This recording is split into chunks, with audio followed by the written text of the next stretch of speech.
പിന്നെ വരുന്ന പുതുമക്കാരുണ്ട്. കുറെ മീറ്റിങ്ങിൽ ഇങ്ങനെ അവരെങ്ങനെ പങ്കെടുക്കുന്നുണ്ട്.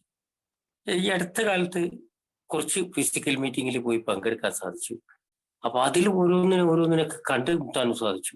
ഈ ഓൺലൈൻ മീറ്റിങ്ങിൽ സ്ഥിരമായിട്ട് വരുന്നവരൊക്കെ ഈ ഫിസിക്കൽ മീറ്റിംഗ് പോയപ്പോ വെറുതെ ജസ്റ്റ് ഒന്ന് അന്വേഷിച്ചാണ്, എടാ ബിഗ് ബുക്ക് കിട്ടിയോ, അല്ലെ പടികൾ ഇത് കിട്ടിയോ, അറ്റ്ലീസ്റ്റ് 2 ഫാമിലിറ്റികളും കിട്ടിയോന്ന് പറഞ്ഞാൽ ഇല്ലില്ല, അതൊന്നും ആരും ചോദിച്ചിട്ടില്ല, ഒന്നും അങ്ങനെ കിട്ടിയിട്ടില്ല, അതൊന്നും അറിയില്ല. അതിനെപ്പറ്റി അറിയാത്തവരെ ആളുകൾ വളരെ ഭംഗിയായിട്ട് ഷെയറിംഗ് ഒക്കെ നടത്തുന്നത് കാണാം. അപ്പോ ഇത് ആരാണ് ശ്രദ്ധിച്ചത്, എവിടെയാണ് ഇതിന്റെ ഭാഗങ്ങൾ എന്നുള്ളതൊന്നും ആരും നോക്കിയിട്ടില്ല. എന്നാലും കുറെ ഉള്ളത് കുറച്ചെണ്ണം അവിടെ സ്റ്റോക്ക് ഉള്ളതൊക്കെ ആ ഫിസിക്കൽ മീറ്റിങ്ങിലുള്ള സ്ഥലത്ത് നിന്നൊക്കെ അവർക്ക് വാങ്ങിക്കൊടുക്കാനും മറ്റുള്ളതിനൊക്കെ ശ്രമിച്ചിട്ടുണ്ട്. അതിൽ 1-2 പേരെ അടുത്ത് ക്യാഷ് ഇല്ലായിരുന്നു എന്ന് പറഞ്ഞ്, എന്നിട്ട് അത് എല്ലാം കൂടി എന്തൊക്കെ കാട്ടി ഒപ്പിച്ച് എല്ലാം കൂടി വാങ്ങിക്കൊടുക്കാനൊക്കെ ചെയ്തിട്ടുണ്ട്. കേൾക്കുന്നുണ്ടോ?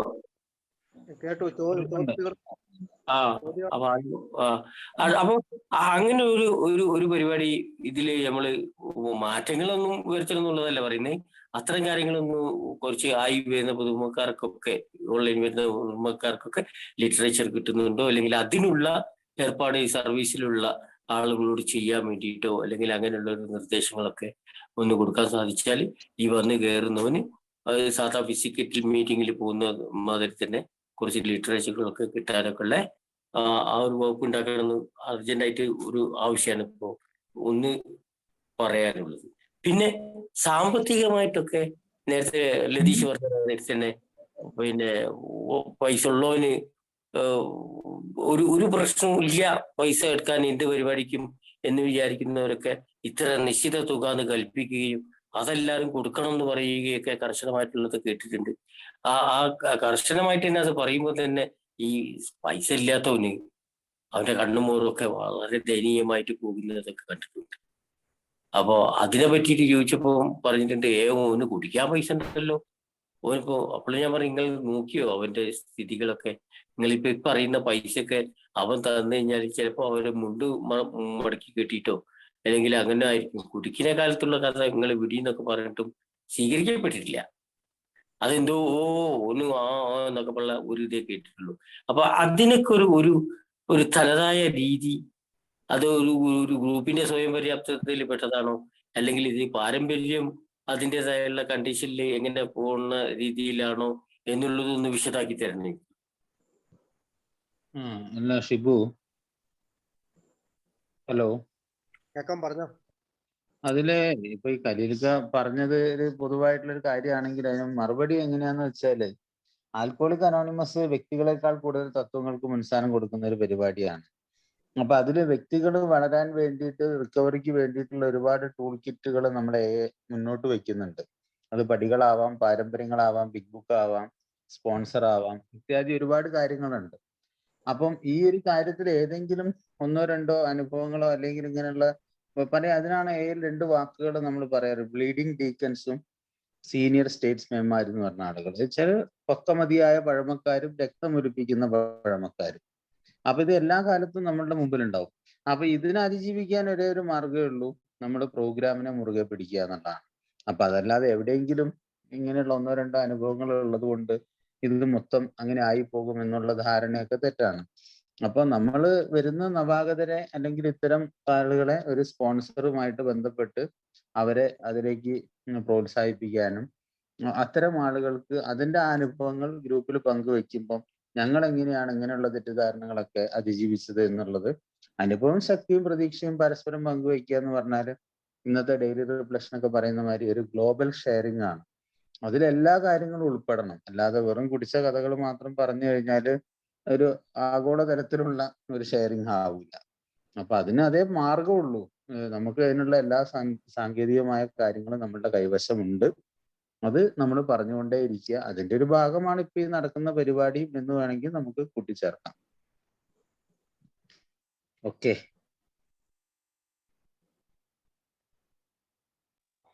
അത് കഴിഞ്ഞോ? ആരെങ്കിലും എന്തെങ്കിലും സംസാരിക്കുന്നുണ്ടോ? അല്ലെങ്കിൽ അടുത്ത ചോദ്യത്തിലേക്ക് പോവാം.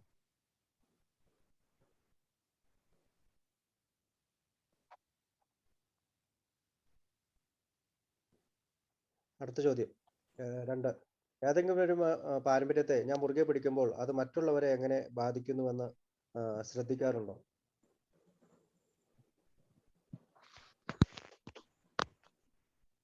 ഇപ്പോൾ ഞാൻ ഇപ്പൊ ഈ അടുത്ത ഈ ഓൺലൈൻ മീറ്റിംഗ് ഒക്കെ തുടങ്ങി കഴിയുമ്പോൾ പലരും പറയാറുണ്ട്, ഏത് പാരമ്പര്യം അനുസരിച്ചാണ് നിങ്ങൾ ഇത് ചെയ്യണത് എന്നൊക്കെ പറയുന്നത് കേട്ടിട്ടുണ്ട്.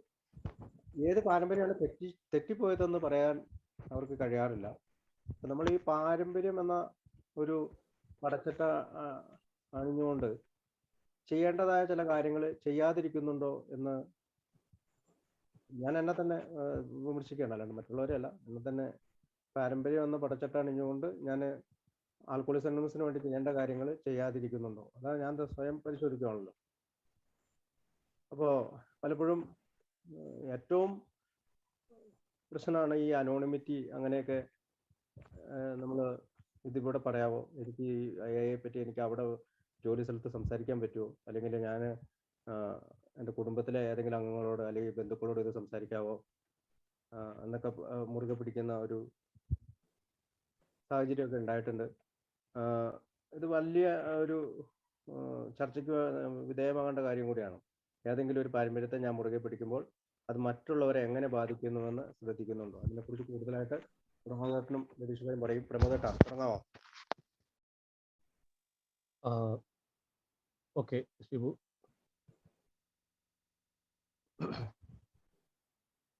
അതിലെ രണ്ടാമത്തെ ചോദ്യം, ഏതെങ്കിലും ഒരു പാരമ്പര്യത്തെ ഞാൻ മുറുകെ പിടിക്കുമ്പോൾ അത് മറ്റുള്ളവരെ എങ്ങനെ ബാധിക്കുന്നുവെന്ന് ശ്രദ്ധിക്കാറുണ്ടോന്നാണ്. When I chafe about any particular tradition, do I realize how it affects others എന്നാണ് ആ ചോദ്യം ഇംഗ്ലീഷ് ഫോമില്. ചെയ്ഫ് എന്ന വാക്കാണ് അവിടെ വന്നിരിക്കുന്നത്, CHAFE. അതിന്റെ അർത്ഥം മുറുകെ പിടിക്കുന്നത് എന്ന് ഞാൻ തർജ്ജമ ചെയ്തിട്ടുണ്ടെങ്കിൽ പോലും അത് ആ മുറുകെ പിടിക്കലാവുന്നില്ല അവിടെ. വേറെ, അതായത് നമ്മൾ വ്രണപ്പെടുത്തുന്ന ഒരു രീതിയിൽ എന്നാണ് അതിന് അർത്ഥമുള്ളത്. അത് നമ്മൾ നാടൻ ഭാഷയെ പറയാറില്ലേ, ഏതെങ്കിലും പാരമ്പര്യത്തെ പറ്റി നമ്മൾ ചൊറിഞ്ഞുകൊണ്ടിരിക്കുക എന്ന് പറയാറില്ലേ. അപ്പോൾ വല്ലാതെ നിർബന്ധപൂർവം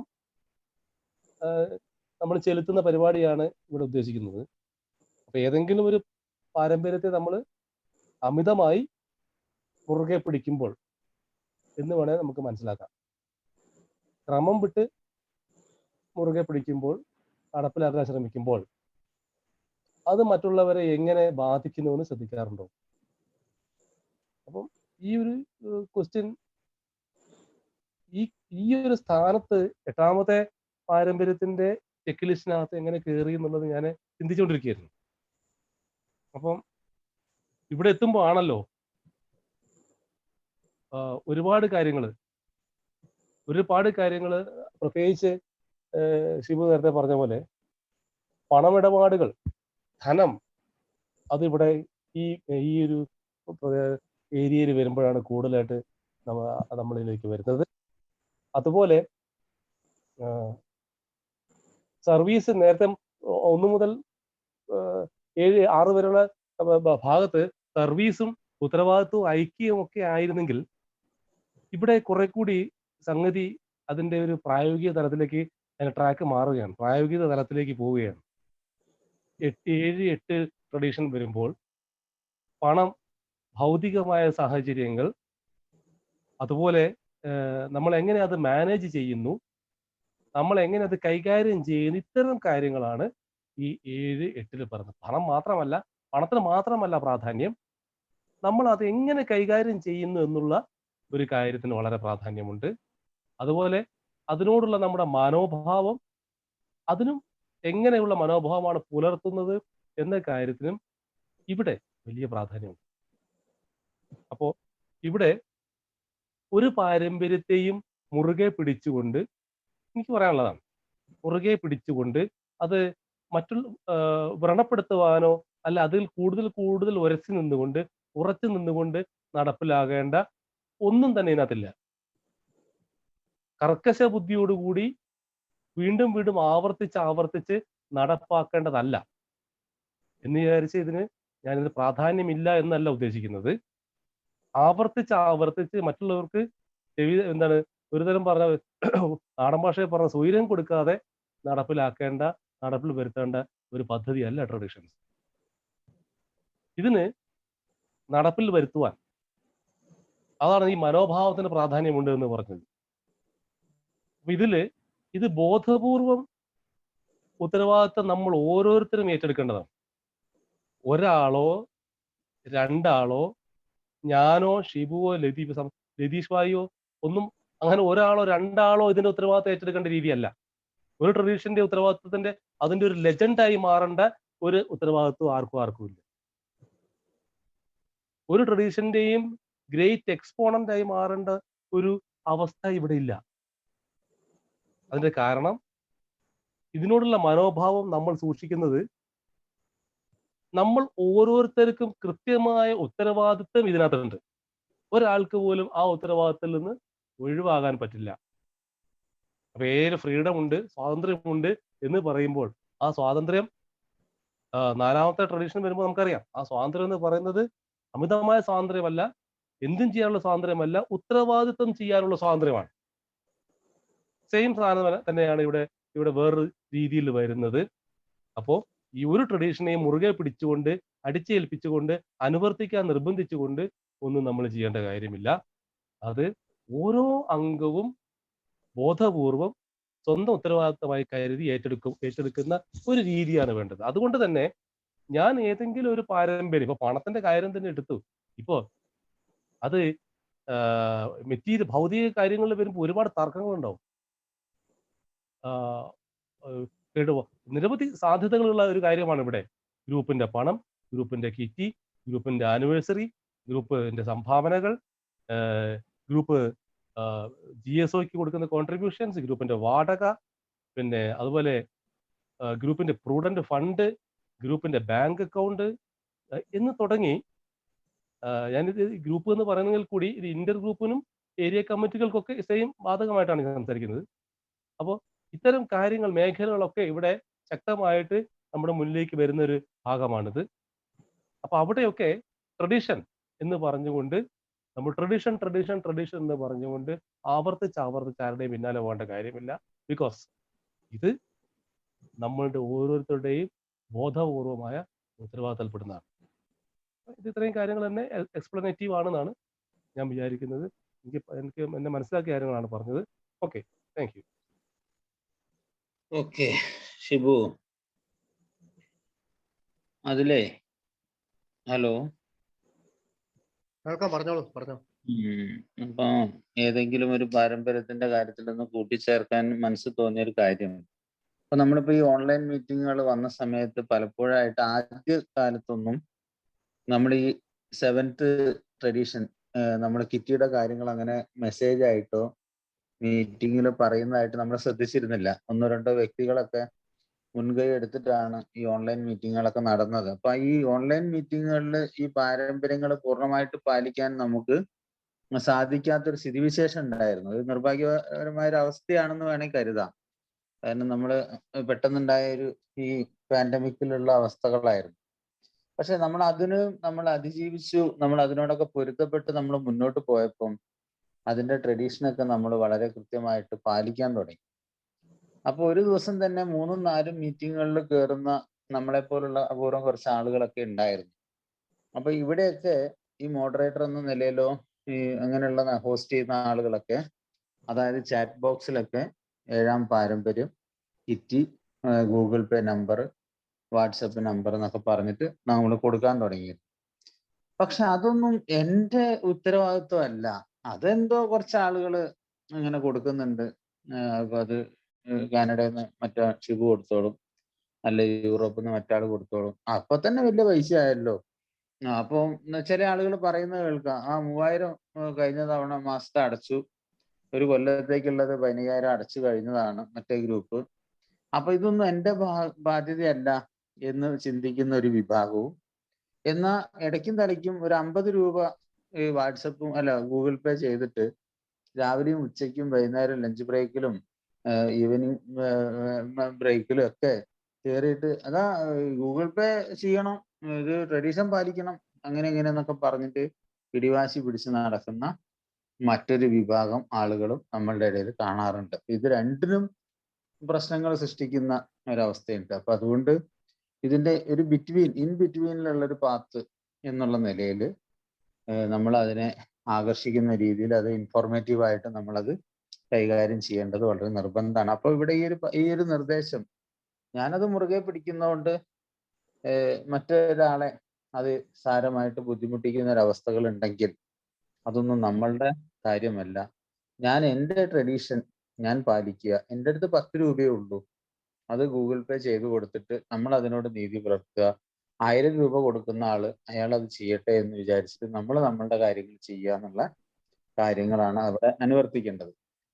മറ്റൊരു കാര്യം, നമ്മുടെ സേവന കേന്ദ്രങ്ങൾക്ക് നമ്മൾ എന്താ പറയുക, ഉത്തരവാദികളായ കമ്മിറ്റി അല്ലെങ്കിൽ ഈ പറഞ്ഞ ശമ്പളക്കാരെ നിയമിക്കുമ്പോൾ leadership in vital role in a എന്ന് പറയുന്ന പോലെ നമ്മൾ ഏതെങ്കിലും രീതിയിൽ സേവകരായി മാറുമ്പം അത് വ്യക്തികളെക്കാൾ കൂടുതൽ തത്വങ്ങൾക്ക് മുൻസ്ഥാനം കൊടുക്കണം. നിങ്ങളെ വ്യക്തികൾ വലിയ വർത്താനൊന്നും പറയണ്ട. ബിൽഡബ്ല്യൂ തന്നെ പറഞ്ഞിരിക്കണം, ഞാൻ സ്റ്റിൽ ബിഗിനർ എന്നൊക്കെ പറഞ്ഞിട്ടുണ്ട്.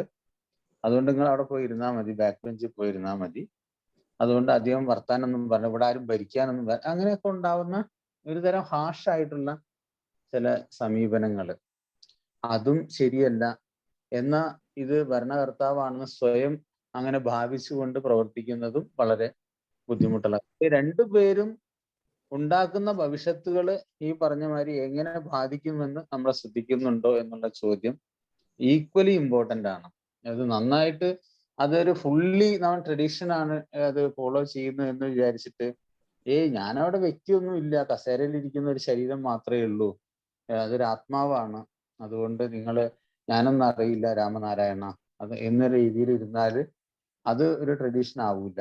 എന്നാൽ ഏതെങ്കിലും രീതിയിൽ ഞാൻ ചെയർമാനാണ്, എന്നെ അവർ വിളിച്ചില്ലല്ലോ, എന്നെ ക്ഷണിച്ചിട്ടില്ല അവിടുത്തെ ഇന്റർഗ്രൂപ്പ് വാർഷികത്തിന്, ആ കൺവെൻഷനിൽ ഞാൻ ഏരിയ കമ്മിറ്റി ചെയർമാനാണ്, ഞാനൊരു ട്രസ്റ്റിയാണ്, അതുകൊണ്ട് അവരെന്നെ ക്ഷണിക്കാത്തതുകൊണ്ട് ട്രസ്റ്റി പങ്കെടുത്തില്ല, അങ്ങനെയുള്ള ഒരു കാര്യവും ആൽക്കഹോളിക് അനോണിമസിൽ ഇല്ല എന്ന് സ്വയം ഞാൻ വിശ്വസിക്കുന്നു. അത് ഈ പാരമ്പര്യവുമായി ബന്ധപ്പെട്ട് നോക്കുകയാണെങ്കിൽ അത് അങ്ങനെ തന്നെ വേണം നമുക്ക് കരുതാൻ. കാരണം നമ്മൾ ഒരിക്കൽ സേവകരായിട്ട് തിരഞ്ഞെടുത്തു കഴിഞ്ഞാൽ നമ്മൾ ആർക്ക് വേണ്ടിയാണോ സേവനം ചെയ്യുന്നത് അവരോട് കമ്മിറ്റഡ് ആയിരിക്കുക എന്നുള്ളതാണ്. നമ്മളിപ്പോൾ ആരും പിന്നെ ക്ഷണനം മറ്റുള്ള കാര്യങ്ങളൊക്കെ ഔപചാരികതയുടെ ഭാഗമായിട്ട് നമുക്ക് മറ്റൊരു പേജിലേക്ക് അത് മാറ്റി വെക്കാന്നല്ലാതെ ഈ ഒരു പാരമ്പര്യമായിട്ട് നമ്മൾ ഡിസ്കസ് ചെയ്യുന്ന സമയത്ത് അതിന് വലിയ വാല്യൂസ് ഒന്നും കാണാൻ സാധ്യതയില്ല എന്നാണ് വ്യക്തിപരമായ എൻ്റെ അനുഭവങ്ങൾ പറയുന്നത്. പിന്നെ ഇങ്ങനെയുള്ള 2 കാര്യങ്ങളാണ് എനിക്കതിൽ കൂട്ടിച്ചേർക്കാനുള്ള ഒരു കാര്യം. പ്രത്യേകിച്ച് ഒന്നുമില്ല. ഇനി ആർക്കെങ്കിലും എന്തെങ്കിലും ഉണ്ടെങ്കിലൊക്കെ പറയാം. ഓക്കെ.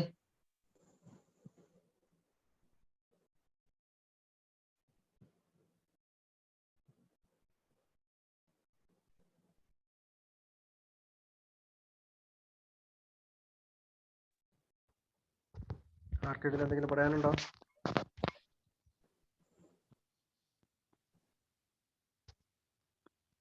അല്ല, പറയാനും അല്ല ചോദിക്കാൻ തന്നെയാണുള്ളത്. ഇതിപ്പോ പാരമ്പര്യങ്ങള് ഗ്രൂപ്പില് നടപ്പാക്കേണ്ടത് തന്നെയാണ്, അത് നിർബന്ധമായിട്ട് വേണം താനും. അപ്പൊ ഇത് എങ്ങനെയൊക്കെ മറ്റുള്ളവരെ ബാധിക്കുന്നു എന്നാണല്ലോ ഇത് ചോദിച്ചത്.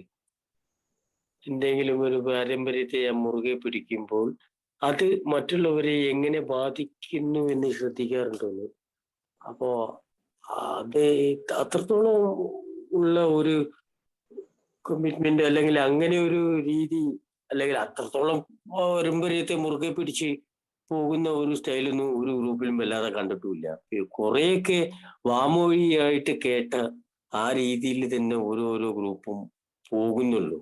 അല്ലാതെ ഇങ്ങനെ ഇപ്പൊ മീറ്റിംഗ് കൊടുക്കുമ്പോൾ ആ 12 പാരമ്പര്യം വായിക്കുന്നതിൽ വരെ എന്തെങ്കിലുമൊക്കെ നോക്കിയിട്ട് ചെയ്യുന്നതായിട്ടുള്ള ഗ്രൂപ്പൊന്നും കാണാത്തത് കൊണ്ട് ഇത്തരം കാര്യങ്ങൾ അത്ര ശ്രദ്ധിക്കേണ്ട ഒരവസ്ഥ വന്നിട്ടില്ല എന്ന് തന്നെ തോന്നി. അതുകൊണ്ട് ഇതിനെപ്പറ്റി ഒന്നും പറയാനും കഴിയുന്നില്ല. ഓക്കെ.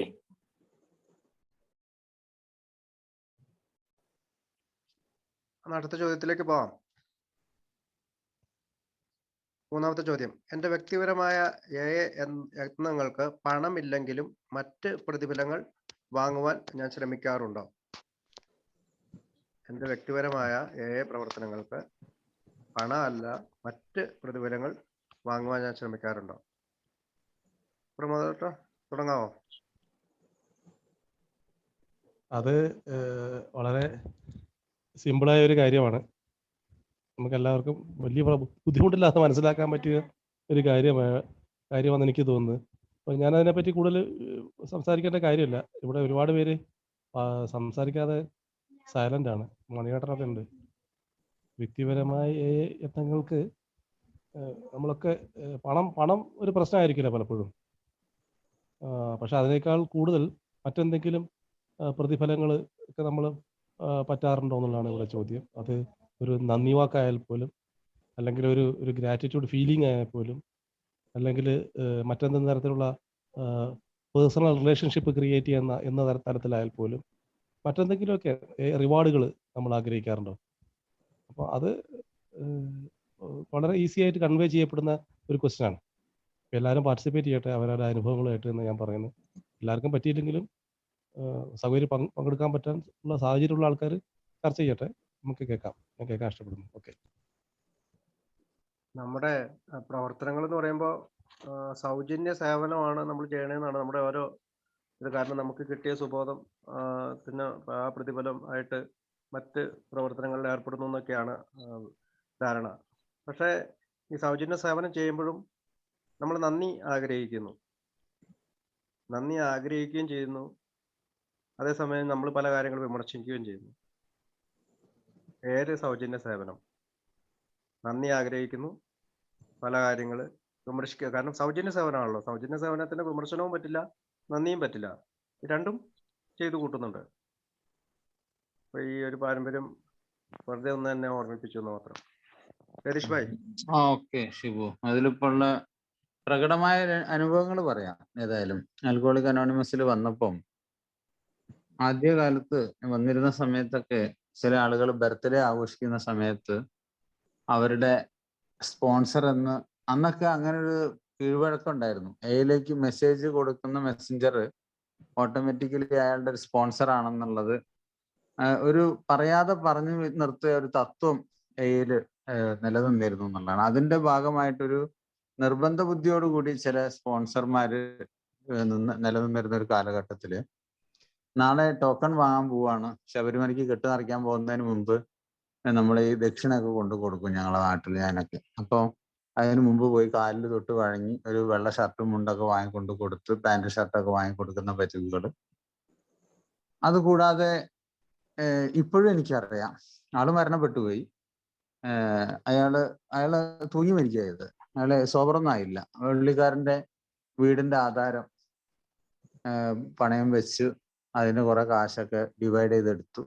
അന്നൊക്കെ ഈ സേട്ടുവിന്റെ അടുത്ത് പലിശയ്ക്കൊക്കെ വാങ്ങുന്ന പരിപാടിയാണ്. ബാങ്കിലൊന്നും വെക്കുന്ന കാലമല്ല. അല്ല, ഉണ്ടായിരുന്നെങ്കിലും എളുപ്പത്തിൽ കിട്ടാനുള്ള ബുദ്ധിമുട്ട് കൊണ്ട് ഇവിടെ ഇയാൾക്ക് കുറച്ച് കാശിന്റെ ആവശ്യമുണ്ട്, ഈ ന്യൂക്കമർക്ക്.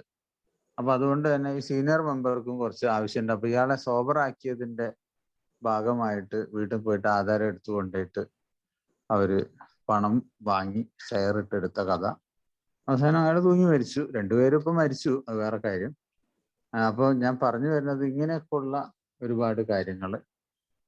പിന്നെ ഈ ഒരു ബർത്ത്ഡേ ആഘോഷിക്കുമ്പോൾ എന്താ പറയാ, ഉപകാര സ്മരണ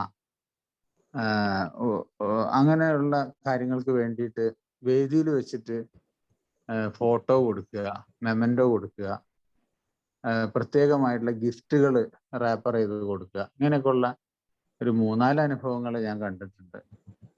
ഷോൾ അണിയിക്കുക. അപ്പോൾ ഇങ്ങനെയൊക്കെ അത് നിഷേധിക്കാൻ കഴിയുന്നില്ല ഈ പറഞ്ഞ ഈ പഴമക്കാരോ അല്ലെങ്കിൽ ബ്ലീഡിംഗ് ഡീക്കൻസിന് അത് നിഷേധിക്കാൻ പറ്റുന്നില്ല. അത് നിഷേധിക്കുക എന്ന് പറഞ്ഞാൽ അത് വളരെ ഭംഗിയായി ആ കാര്യത്തെ, പാരമ്പര്യത്തെ മുറുകെ പിടിക്കുന്ന രീതിയിലായിരുന്നെങ്കിൽ പിന്നീട് വരുന്ന ആളുകൾ അത്തരം കാര്യങ്ങൾ ചെയ്യാതിരിക്കാൻ ശ്രമിച്ചേനെ എന്ന് എനിക്ക് തോന്നിയ ഒരുപാട് അനുഭവങ്ങളുണ്ട്. എന്തായാലും അതൊക്കെ ഒരുപക്ഷെ നമ്മൾ നേരത്തെ പറഞ്ഞത് അതിന്റെ ഏറ്റവും ഉയർന്ന തലാണ്. ഒരു നന്ദി വാക്ക് പോലും നമുക്ക് വേണ്ട എന്ന് പറയുന്ന അവസ്ഥ. പക്ഷെ അതിനേക്കാളൊക്കെ എത്രയോ വലിയ അപകടമാണ് മറ്റു കാര്യങ്ങൾ. ഇതും നമുക്ക് പറയാം, നന്ദി മുന്നോട്ടാണ്, gratitude should go forward. No backward എന്ന് നമ്മൾ പറയുന്ന പോലെ. അതെ, നമ്മളിപ്പോ ഒരാളെ സഹായിച്ചു, അയാൾ ഷെയർ ചെയ്യുമ്പോൾ ലതീഷ് ഭായ് ഇല്ലെങ്കിൽ ഞാൻ മരിച്ചു പോയേനെ, അല്ലെങ്കിൽ അയാൾ എൻ്റെ ദൈവമാണ് എന്നൊക്കെ പറഞ്ഞിട്ടുള്ള പല ഷെയറിങ്ങിലൊക്കെ നമ്മൾ വരുമ്പോൾ നമ്മളത് തിരുത്താൻ ശ്രമിക്കാൻ പലപ്പോഴും ശ്രമിച്ചിട്ടുണ്ട്. ഇത് നന്ദി നിങ്ങൾ മറ്റൊരാൾക്ക് കൊടുക്കുക, എനിക്ക് സൗജന്യമായി കിട്ടിയത് നമ്മൾ കൊടുക്കുന്നതാണ്. വാസ്തവത്തിൽ നമ്മളെല്ലാവരും അത് രാത്രി 12 മണിക്ക് പോയിട്ടാണെങ്കിലും സഹായിച്ചിട്ടുണ്ടെങ്കിൽ പോലും അത് നമ്മളുടെ സ്വാർത്ഥതയാണ്. അതിൽ നിന്ന് കിട്ടുന്ന ഒരു ആനന്ദം, സന്തോഷം, ബോധത്തിന് നമ്മൾ എത്രമാത്രം നമുക്കത് സഹായിക്കുന്നു എന്നൊക്കെ നമുക്ക് നന്നായിട്ട് അറിയാം. എന്നിട്ട് പോലും അതിനെ മറ്റൊരു രീതിയിൽ അത് നമ്മൾ അനുഭവിക്കുന്നുണ്ടെങ്കിൽ, അല്ലെങ്കിൽ അതിനെ ആഗ്രഹിക്കുന്നുണ്ടെങ്കിൽ, അത് തീർത്തും ഈഗോ ആണ് എന്നുള്ളത് തന്നെയാണ് എനിക്ക് മനസ്സിലാക്കാൻ പറ്റിയത്.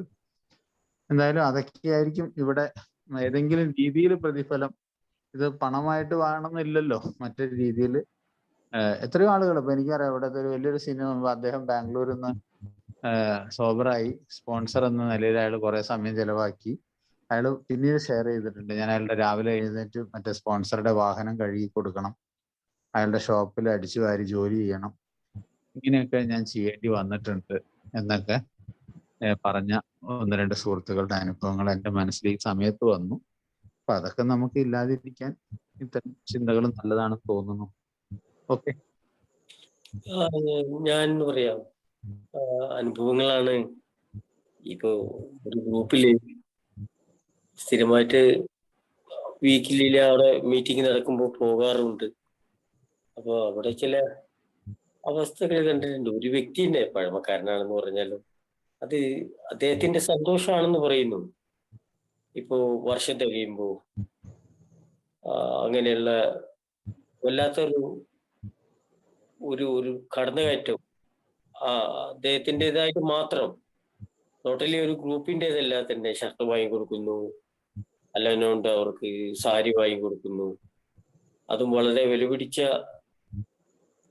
രീതിയിൽ തന്നെയാണ് അത് കൈകാര്യം ചെയ്യുന്നതും പോകുന്നതും.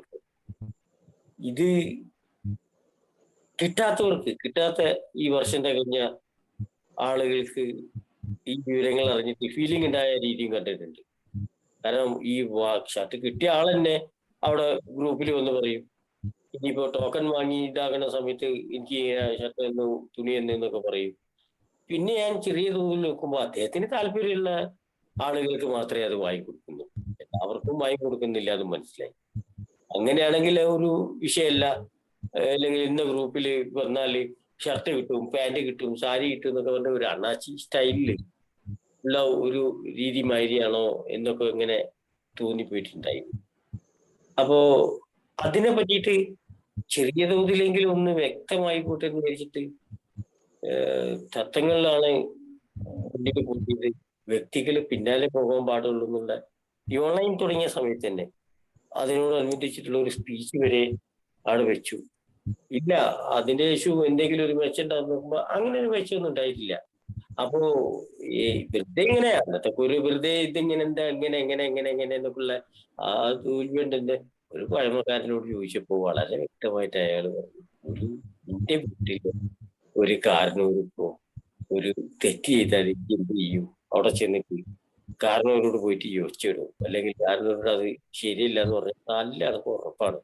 നീ മാത്രം ഒരു മൂലയിൽ എന്ത് കാര്യം കാത്തിരുന്നു, പതിയെ ശരിയായിക്കോളൂ, അതൊക്കെ അങ്ങോട്ട് കുറ്റോളൂ, മനസ്സിലാക്കണവര് മനസ്സിലാക്കിക്കോളൂ എന്ന് പറഞ്ഞിട്ട് പിന്നെ ആ ഭാഗം അത്ര മൈൻഡും ചെയ്തിട്ടില്ല. അപ്പോ ഇതില് ആളാകാൻ ശ്രമിക്കുന്നതാണോ എന്നുള്ളൊരു തോന്നലും കൂടി വന്നപ്പോ ഒരു ദിവസം ചോദിച്ചു എന്ന് തന്നെയാണ് തോന്നുന്നത് അദ്ദേഹത്തിനോട് തന്നെ. അപ്പൊ അദ്ദേഹം തന്നെ പറഞ്ഞു, ഒന്നുമില്ല, അവരൊക്കെ നിലനിൽക്കണമെന്നേ ഉള്ളൂ, നിൽക്കണം, അല്ലാതെ വേറൊരു സതുദ്ദേശം പറ്റി തന്നെയാണ് ചെയ്യുന്നത്, മറ്റു വേറെ ഉദ്ദേശം അല്ലെങ്കിൽ പാരമ്പര്യ ലംഘനവും മറ്റുള്ളതുമില്ല, അതിന്റെ തന്നെ ഒരു താല്പര്യത്തില് ഞാനിങ്ങനെ കൊണ്ടുപോകുന്നതാണെന്നൊക്കെയാണ് ആ ഒരു, അല്ലെങ്കിൽ അതൊരു ഷെയറിങ് മാതിരി നടത്തിയതാണെന്ന് അറിയില്ല ഈ വിവരങ്ങളൊക്കെ കേട്ടിട്ട്. അപ്പൊ അങ്ങനെയും കേട്ടപ്പോഴും തോന്നി, കോട്ടയത്ത് അങ്ങോട്ട് ഇതൊക്കെ കടുത്ത സാധനം വേണമെന്നൊക്കെ പറഞ്ഞ മാതിരി സഹിക്കാനുള്ളതല്ലേ ഉള്ളൂ എന്നും വിചാരിക്കുന്നു. പക്ഷെ ഒരു ഗ്രൂപ്പിനെ സംബന്ധിച്ചിട്ട് അതുകൊണ്ട് ഒരു ഗ്രൂപ്പ് ഇപ്പോ ചുമ്മാതല്ല, ഒരു സ്റ്റിയറിംഗ് കമ്മിറ്റി വേണം എന്നൊക്കെ പറയുന്നത്.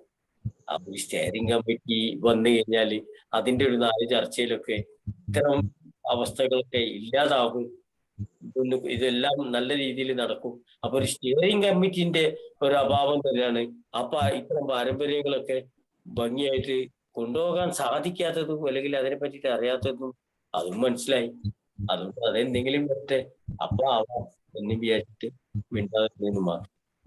അപ്പോ നിയന്ത്രണം ഒന്നും അത് ഓരോരോ ഗ്രൂപ്പിലെ അവിടെയുള്ള ആളുകൾ തന്നെ അല്ലെങ്കിൽ അതിന്റെ രീതിയിൽ അവരവരെ ഇഷ്ടം പോലെ ഇതിന്റെ രീതിയിൽ പോകുന്നു. അതൊന്നും ആർക്കും എതിർക്കാനോ പറയാനോ കഴിയാത്തത് ഈ പാരമ്പര്യത്തെ പറ്റിയിട്ട് കൂടുതൽ അറിയാത്ത അല്ലെങ്കിൽ അതിനെ പറ്റിയിട്ട് ഒരുപാട് ഈ ക്ലാസ്സുകൾ കിട്ടാത്തത് കൊണ്ടുള്ള ഒരു ധാരണ മനസ്സിലായി. അപ്പൊ അത്ര തന്നെ.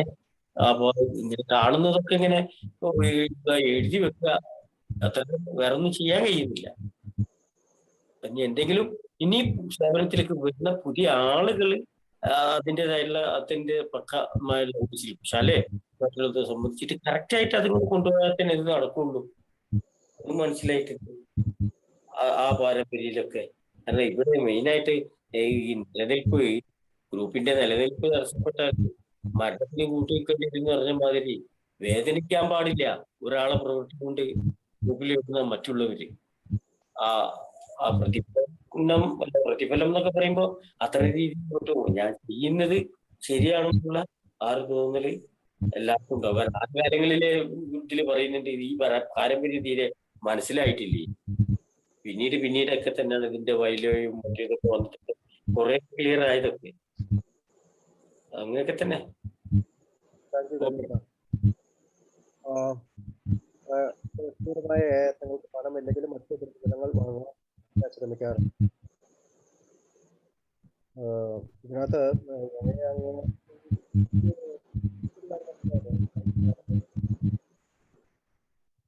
ഒരുപാട് അറിവുകളുള്ള അംഗങ്ങളൊക്കെ ഉണ്ട്. അപ്പൊ അവരോട് മീറ്റിങ്ങിന് വരാനൊക്കെ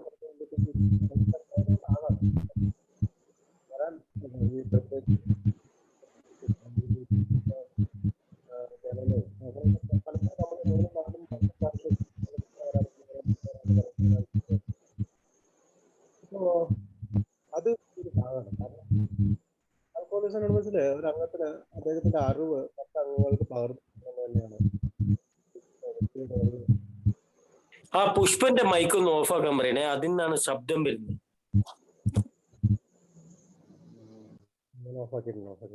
അപ്പോ അതൊരു ശ്രദ്ധയോടുകൂടി എനിക്ക് അറിവുള്ളവരെ വളരെ ചെയ്യുന്നവർ ഒരുപാട് പേരുണ്ട്. അവരുടെ നന്ദിയോടുകൂടി ഓർക്കുന്നു. കാരണം യാത്രയിലും ജോലി തിരക്കിനിടയിലും ഒരുപാട് ഓടി നടന്ന് ഈ സന്ദേശം മറ്റുള്ളവർക്ക് പകർന്നു കൊടുക്കുന്ന ഒരുപാട് പേരുണ്ട്.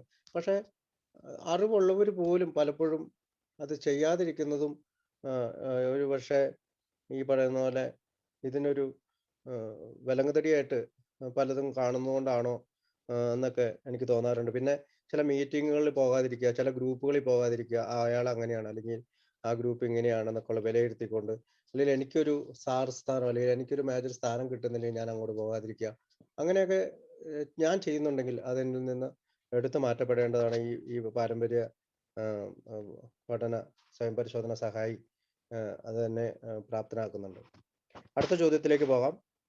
മദ്യാസക്തി ചോദ്യം നമ്പർ 4. മദ്യാസക്തി മോചനം, ഔഷധങ്ങൾ, സാമൂഹ്യ ശാസ്ത്രം, മനഃശാസ്ത്രം, ആത്മീയ കാര്യങ്ങൾ, കാര്യങ്ങൾ അല്ലെങ്കിൽ എളിമയെക്കുറിച്ചോ ജ്ഞാനിയോ പണ്ഡിതനോ ചമയാൻ ഞാൻ യിൽ ശ്രമിക്കാറുണ്ടോ?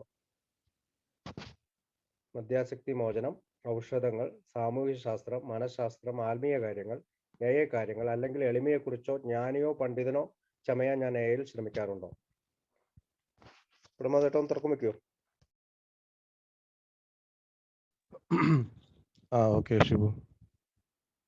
അപ്പൊ ഇത് നേരത്തെ പോലെ തന്നെ വളരെ സുവ്യക്തമായ ഒരു ചോദ്യമാണ്. ഇത് ഈ നേരത്തെ പോലെ തന്നെ വളരെ സാധാരണയായിട്ട് നമ്മുടെ ഇടയിൽ കണ്ടുവരുന്ന ഒരു പ്രശ്നം കൂടിയാണ്. നേരത്തെ പ്രതിഫലം പണമല്ലാത്തുള്ള പ്രതിഫലങ്ങൾ വാങ്ങാൻ ശ്രമിക്കാറുണ്ടോ എന്നുള്ള ചോദ്യമായിരുന്നു. അതേപ്പറ്റി നമ്മൾ പറഞ്ഞു. അത് കിട്ടാൻ വേണ്ടി സത്യത്തിൽ ഒരുപാട് അതിൻ്റെ ദുരന്ത ഫലങ്ങളൊക്കെ ചില സഹിക്കാൻ പറ്റാത്ത അല്ലെങ്കിൽ അസഹനീയമായ തലത്തിലൊക്കെ അതങ്ങ് പോകാറുണ്ട് ചിലപ്പോൾ. ആ, ആ, ഈ വേദിയിൽ വെച്ചിട്ട് രതീഷ് പറഞ്ഞ പോലെ അഭിനന്ദിക്കപ്പെടാൻ ഉള്ള ശ്രമങ്ങൾ മനഃപൂർവ്വം നടത്തുന്നത് ഒരുപാട് തവണ ഞാൻ ഞാൻ കണ്ടിട്ടുണ്ട്. ഞാൻ ആലോചിച്ചിട്ടുണ്ട് എന്തിനാണ് ഇങ്ങനെ ചെയ്യുന്നത്. ഒരാൾ സ്പോൺസർ ആണെങ്കിൽ ആ സ്പോൺസർ ചെല്ലുമ്പോൾ അയാൾക്ക് ഒരു പ്രത്യേക സ്വീകരണവും അയാൾ ചെല്ലുന്ന സ്ഥലത്ത് എവിടെയായാലും ഏത് മീറ്റിംഗിൽ ചെന്നാലും അത് അത് ആഗ്രഹിച്ചുകൊണ്ട് അത് നടപ്പിലാക്കി അതിൽ ആസ്വദിച്ചുകൊണ്ട് പോകുന്ന ഒരു തലത്തിലേക്കൊക്കെ ഈ കാര്യങ്ങൾ ഉണ്ടെന്നുള്ളത് ഞാൻ നിരീക്ഷിച്ചിട്ടുണ്ട്. അപ്പോൾ അത്തരം കാര്യങ്ങളൊക്കെ നമ്മളിലുണ്ടോ എന്ന് പരിശോധിക്കാനാണ് ആ ചോദ്യം. മറ്റത് ഈ ഒരു 4ാമത്തെ ചോദ്യം വളരെ സ്വാഭാവിക വളരെ വളരെ കോമൺ ആയിട്ട് വരുന്ന ഒരു പ്രശ്നമാണ്. അപ്പോൾ പലരും നമ്മൾ ഒരുപാട് കാര്യങ്ങൾ നമുക്ക് അവഗാഹവും ഒരുപാട് കാര്യങ്ങൾ വായിച്ചറിവും ഷെയർഡ് ഇൻഫർമേഷനും ഒക്കെ നമ്മുടെ കയ്യിലേക്ക് വരാറുണ്ട്. ഒരുപക്ഷെ എയിൽ വരുന്നതിന് മുമ്പ് ഉണ്ടായതിനേക്കാൾ എത്രയോ കൂടുതൽ അവബോധം സ്വാഭാവികമായിട്ടും പല വിഷയങ്ങളിലും കടന്നു വരും. അല്ലെങ്കിൽ എക്സ്പെർട്ടായി മാറും. അതിൽ റിക്കവറിയെ സംബന്ധിച്ച കാര്യങ്ങളായാലും മെഡിസിൻ ആയാലും സോഷ്യോളജിക്കൽ, അതുപോലെ അല്പം മനഃശാസ്ത്രം, സ്പിരിച്വാലിറ്റി ഒക്കെ ഒരുപാട് കാര്യങ്ങൾ പറയും. ഒക്കെ നമ്മൾ എക്സ്പേർട്ട്. അതുപോലെ എളിമയെ പറ്റി പറഞ്ഞ അവസാനം തല്ലാവും. എളിമയെ പറ്റി ചർച്ച ചെയ്യാൻ പോയാൽ ആ ഒരു സ്വഭാവവിശേഷം നമ്മളുള്ളത് കൊണ്ട് തന്നെയാണ് ഈ ചോദ്യത്തിന് പ്രാധാന്യമുള്ളത്. അപ്പം എനിക്ക് ഇത്തരം കാര്യങ്ങളിലൊക്കെ നമ്മൾ ഓരോരുത്തരും സ്വന്തമായിട്ട് പരിശോധിക്കുമ്പോൾ ഇത്തരം കാര്യങ്ങളിലൊക്കെ കൂടുതൽ അറിവുണ്ടോ? ഇനി അറിവുണ്ടെങ്കിൽ തന്നെ ഞാനത് സാഹചര്യം നോക്കാതെ, സമയം നോക്കാതെ അത് എയിൽ അത് ചെലവാക്കാൻ ശ്രമിക്കാറുണ്ടോ? ഞാൻ ആർജിച്ച എയിലൂടെ തന്നെയാണ്. ഇവിടെ ഒരു കാര്യമുണ്ട്, ഇത്തരം എന്ത് ഇൻഫർമേഷൻ ഉണ്ടെങ്കിലും എന്ത് അറിവുണ്ടെങ്കിലും അതിൻ്റെ ഏറിയ പങ്കും ആർജിച്ചിരിക്കുന്നത് എയിൽ നിന്നാണ്. എയിൽ നിന്ന് തന്നെയാണ് തിരിച്ചറിവുകൾ ഒരുപാട് വരുന്നത്. അപ്പോൾ ആ തിരിച്ചറിവുകളെല്ലാം നമ്മൾ ഇവിടെ നമ്മുടെ ഇടയിൽ തന്നെ വീണ്ടും റീസെയിലിന് ശ്രമിക്കാറുണ്ടോ? മറിച്ച് വിൽക്കാൻ ശ്രമിക്കാറുണ്ടോ? മറിച്ച് വിൽപ്പനയ്ക്ക് ഇവിടുന്ന് കിട്ടിയത് ഇവിടെ തന്നെ മറിച്ച് വിൽക്കാൻ നമ്മൾ ശ്രമിക്കാറുണ്ടോ? ഒരു കച്ചവടക്കാരനെ പോലെ. അങ്ങനെ ഒരു പണ്ഡിതൻ ചമയാൻ ഇവിടുന്ന് കിട്ടിയ അറിവുകളെ അല്ലെങ്കിൽ മറ്റ് ഇതിന്റെ ഭാഗമായി കിട്ടിയ അറിവുകളെ ഇവിടെ തന്നെ കൂടുതൽ റേറ്റിൽ ചെലവഴിക്കാൻ അല്ലെങ്കിൽ നമ്മൾ ശ്രമിക്കാറുണ്ടോ? ഒരു ആത്മീയ കാര്യങ്ങളെപ്പറ്റി നമുക്ക് ഒരുപാട് സംസാരിക്കാൻ പറ്റും. അപ്പം അത്തരം ഒരു ആത്മീയ തലത്തിലേക്ക് എത്തിയ ആളെന്നുള്ള രീതിയിൽ നമുക്ക് അങ്ങനെ ചമയാൻ ശ്രമിക്കാറുണ്ടോ? അപ്പോൾ ഇത്തരത്തിൽ ഇതൊന്നും ശരിക്ക് നമ്മളിൽ അർപ്പിതമായ കാര്യങ്ങളല്ല, നമ്മളിൽ ഉത്തരവാദിത്തപ്പെട്ട കാര്യങ്ങളല്ലല്ലോ. ഇതേപ്പറ്റിയൊക്കെ ഏറെക്കുറെ അറിവുണ്ടെന്നല്ലാതെ ആധികാരികമായിട്ട് നമ്മൾ പറയാൻ നമ്മൾ ബാധ്യസ്ഥരല്ല. അങ്ങനെ പറയാൻ പോയി കഴിഞ്ഞാൽ ഇവിടെ പരസ്പരം അടിയും പരസ്പരം തർക്കം തീരില്ല. അതുകൊണ്ട് തന്നെ അത്തരം ഒരു സാഹചര്യത്തിലേക്ക് നമ്മൾ പോകേണ്ട കാര്യമില്ല. നമ്മൾ ഒരു മനഃശാസ്ത്രജ്ഞനോ ഒരു ആത്മീയവാദിയോ അല്ലെങ്കിൽ പണ്ഡിതനോ ജ്ഞാനിയോ ഒന്നുമല്ല. നമ്മൾ അംഗമെന്ന നിലയിൽ നമ്മൾ എല്ലാവരും ഒരുപോലെയാണ് എന്ന് നമ്മൾ സ്വാഭാവികമായിട്ട് പറയാറുണ്ട്. അപ്പോൾ ഇവിടെ ഇത് വളരെ കോമൺ ആയ ഒരു കാര്യമാണ്. അങ്ങനെ നമ്മൾ എയിൽ ഒരു പോസ്റ്റ് ഒരു ബിസിനസ് നമ്മൾ നടത്താറുണ്ടോ എന്നുള്ളതാണ് ചോദ്യം. ഓരോരുത്തർക്കും അവരവൻ്റെ മനസാക്ഷിയോട് ഇത് ചോദിച്ചു നോക്കാം. ഓക്കെ, രതീഷ് ഭായ്.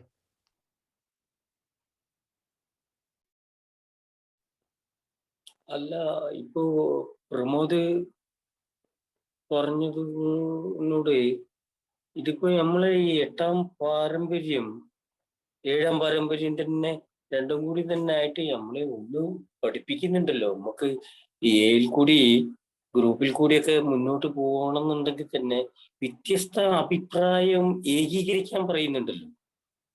ആ ഒരു ഏകീകരണം കിട്ടിയില്ല എന്നുണ്ടെങ്കിൽ അവൻ കടന്നു വരുന്നവൻ വീണ്ടും അടുത്ത മീറ്റിങ്ങിന് കടന്നു വരുമ്പോഴൊക്കെ ഒരു അസ്വസ്ഥത വരുന്നുണ്ടല്ലോ. അതില്ലായ്മ ചെയ്യണം എന്നുള്ള ഒരു ഇതിന് തന്നെയാണല്ലോ ഞാൻ നേരത്തെ പറഞ്ഞ ആ സ്റ്റിയറിംഗ് കമ്മിറ്റിയൊക്കെ ഇത്തരം കാര്യങ്ങളിലേക്ക് ഉപകാരപ്പെടുന്നതും ആ രീതി വരുന്നതൊക്കെ. മറ്റേത് എന്നും ഇവിടെ ഈ ഗ്രൂപ്പിൽ ഇങ്ങനെയാണ്, മറ്റേ ഗ്രൂപ്പിൽ അങ്ങനെയാണ് എന്നുള്ളൊരു വസ്തുത അല്ലാതെ വേറൊന്നും അവന് ചെയ്യാനെങ്കില്ല. അവിടെയൊക്കെ പിന്നെയും ഒന്നുകൂടെ ഞാനുമായിട്ട് പൊരുത്തപ്പെട്ടു പോകുന്നത് കൊണ്ട് മാത്രം തന്നെയാണ് അത്തരം ഗ്രൂപ്പുകളിലൊക്കെ ചെന്നിരിക്കാൻ കഴിയുന്നത്. കാരണം ഇതില് വളരെ വ്യക്തമായിട്ട് 7-ലും 8-ലും പറയുന്നുണ്ട് എനിക്ക് ഏത് ഗ്രൂപ്പിലും കയറി ചെല്ലാൻ പറ്റണം. എങ്ങനെ തന്നെ ആയാലും എന്ത് പ്രശ്നമായാലും ഞാൻ ഏത് ഗ്രൂപ്പിൽ കയറി ചെല്ലാൻ പറ്റണം. കാരണം മറ്റേ ഗ്രൂപ്പിൽ നീ ഇങ്ങോട്ട് കയറണ്ടെന്ന് പറയുന്ന ഒരവസ്ഥ ഉണ്ടാകുന്നത് വരെ, അല്ലെങ്കിൽ അങ്ങനെ ഉണ്ടാക്കാതിരിക്കാനാണല്ലോ അതിന്റെ ഒരു ശ്രമം നടത്തുന്നതൊക്കെ. അപ്പോ ഇതിൽ തന്നെ കുറെ വ്യക്തമായിട്ട് ഇപ്പൊ മദ്യാസക്തി മോചനം, അതുപോലെ ഔഷധങ്ങൾ എന്തോ അത് ആ മരുന്നുണ്ട് മരുന്ന് പറ്റും മറ്റേത് പറ്റും എന്നൊക്കെ പറഞ്ഞിട്ടൊക്കെ ചില ഷെയറിങ്ങുകളൊക്കെ കേൾക്കാമെന്നല്ലാതെ അതിനെ പറ്റിയിട്ട് ഗഹനമായി ഇപ്പൊ യോഗ അത് ചെയ്യാം ഇത് ചെയ്യാന്നൊക്കെ പറഞ്ഞിട്ട് വളരെ കണ്ടീഷനായിട്ട് സംസാരിക്കുന്നവരുണ്ട്. പിന്നെ എന്താ പ്രാണായാമം എന്തോ ഒരു ഗുരു വന്നപ്പോ അതും ഒരു ഗ്രൂപ്പിൽ പറഞ്ഞിട്ടുണ്ട്, അവിടെ ചെന്നാ പോരെ എന്നൊക്കെ പറഞ്ഞിട്ട് അവിടെ പോയ ആൾക്കാരും ഇപ്പൊ ഗ്രൂപ്പിൽ കയറി വരാൻ പറ്റാതെ ആ ഒരു തരത്തിൽ പോകുന്നതുണ്ട്. പിന്നെ സാമൂഹ്യ ശാസ്ത്രം എന്ന് ഉദ്ദേശിക്കുന്നത് എനിക്കറിയില്ല, രാഷ്ട്രീയമാണോ, രാഷ്ട്രീയം സംസാരിക്കുന്നതും കണ്ടിട്ടുണ്ട്, തടസ്സപ്പെടുത്തുന്നതൊക്കെ ആ രീതിയിലും കണ്ടിട്ടുണ്ട്.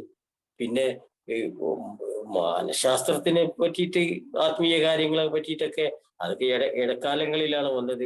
പക്ഷെ അങ്ങനെ ചെറിയ രീതിയിൽ ആത്മീയമായിട്ടും ആത്മീയ വിഷയങ്ങളൊക്കെ സംസാരിക്കുന്ന ആ മനുഷ്യനൊക്കെ വളരെ ഒറ്റപ്പെട്ടിട്ട് വേർപ്പെട്ടിട്ട് ചിരിച്ചും കൊണ്ട് സ്വീകരിക്കുന്ന, അതായത് ചിരിക്കാൻ മീൻസ് ഒരു കളിയാക്കി ചിരിക്കുന്ന രീതിയിലൊക്കെ അതും കണ്ടിട്ടുണ്ട്. പിന്നെ ഏഴ് കാര്യങ്ങളൊക്കെ ചില കാരണന്മാർ തന്നെയാണ് അത് വ്യക്തമായിട്ട് അവിടെ വന്നിട്ട് പറയുക ഷെയറിങ്ങിന്റെ കാര്യങ്ങൾ സമയത്തൊക്കെ. അല്ല അതിനായിട്ടൊരു പ്രത്യേക സമയം കണ്ടെത്തിയിട്ടൊന്നും കേട്ടിട്ടില്ല. പക്ഷെ അങ്ങനെ സംസാരിക്കുമ്പോൾ അത് എത്ര ആളുകൾ ശ്രദ്ധിക്കുന്നുണ്ടെന്ന് നോക്കിയാൽ ആര് ശ്രദ്ധിക്കുന്നു, വെറുതെ എങ്ങനെ നോക്കിക്കണമെന്നല്ലാതെ വളർച്ചയൊന്നും അത്തരം രീതിയിൽ കാണാൻ സാധിച്ചിട്ടില്ല. ഇനിയിപ്പോ അതുകൊണ്ട് തന്നെ ഇത്തരം കാര്യങ്ങളൊന്നും സംസാരിക്കാൻ നിൽക്കലുമില്ല. കാരണം കുറെ പ്രതികരണങ്ങളും മറ്റുള്ളതും കണ്ടതുകൊണ്ട് തന്നെ. അപ്പോൾ നോർമലി ഒരു ഷെയറിങ് ചെയ്യുന്നു പോരുന്നല്ലാതെ മറ്റൊന്നും സംസാരിക്കാൻ സാധിക്കാത്ത ഒരവസ്ഥ ഉണ്ടായിട്ടുണ്ട്. പക്ഷെ ഇവിടെ ഈ ഒരു വ്യത്യസ്ത അഭിപ്രായം ഏകീകരിക്കുന്ന ഒരു മൈൻഡിൽ ഗ്രൂപ്പ് എത്തിച്ചേരുമ്പോൾ ആ ഗ്രൂപ്പ് എത്രത്തോളം നന്നാകും, എത്രത്തോളം ക്ലിയർ ആകും, എത്രത്തോളം പേർക്ക് വളരെ ശക്തമായിട്ട് ആ മോചനം പാരമ്പര്യത്തിന്റെ അല്ലെ ഐക്യത്തിന്റെ ആ രീതിയിലൊക്കെ പോകാൻ കഴിയുന്നു ചിന്തിക്കുന്നുണ്ട്. ഓക്കെ, നന്ദി ഖലീൽക്ക, ലതീഷ് ഭായ്, പ്രമോദ്.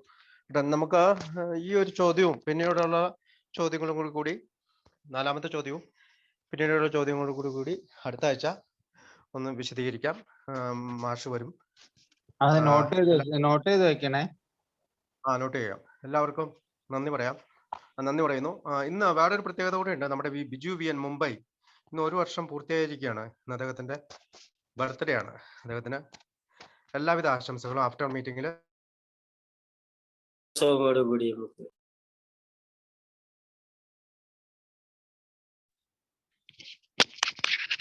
Thank you Shibu.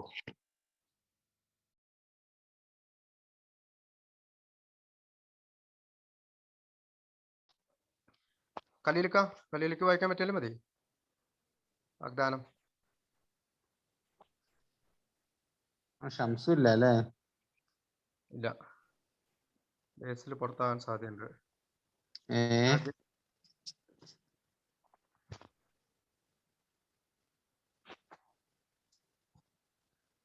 അതിൽ ഞാൻ ഉത്തരവാദിത്വം പറയാം.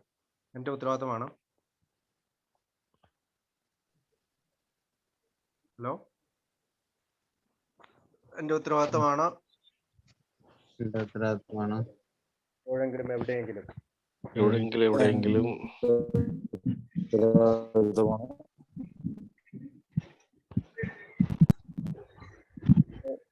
അവിടെ ഉണ്ടായിരിക്കണമെന്ന്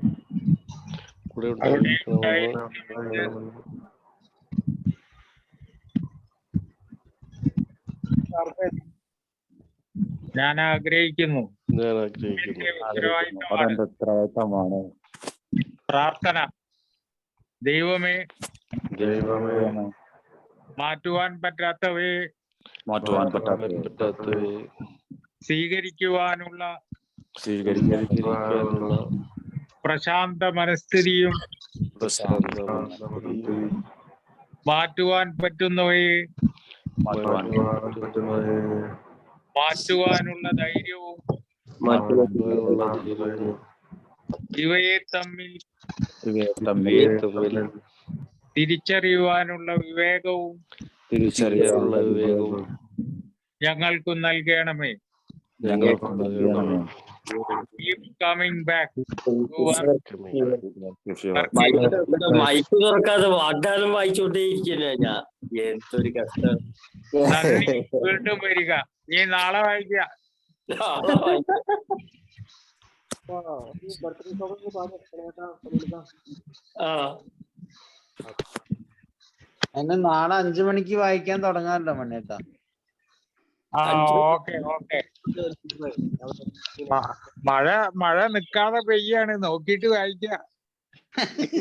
ഇവിടെ മഴയില്ല കേട്ടോ, ഇവിടെ മഴയില്ല, പക്ഷെ ഇവിടെ റേഞ്ച് ഇങ്ങോട്ട് വരുന്നില്ല. അത് ശരിയാ.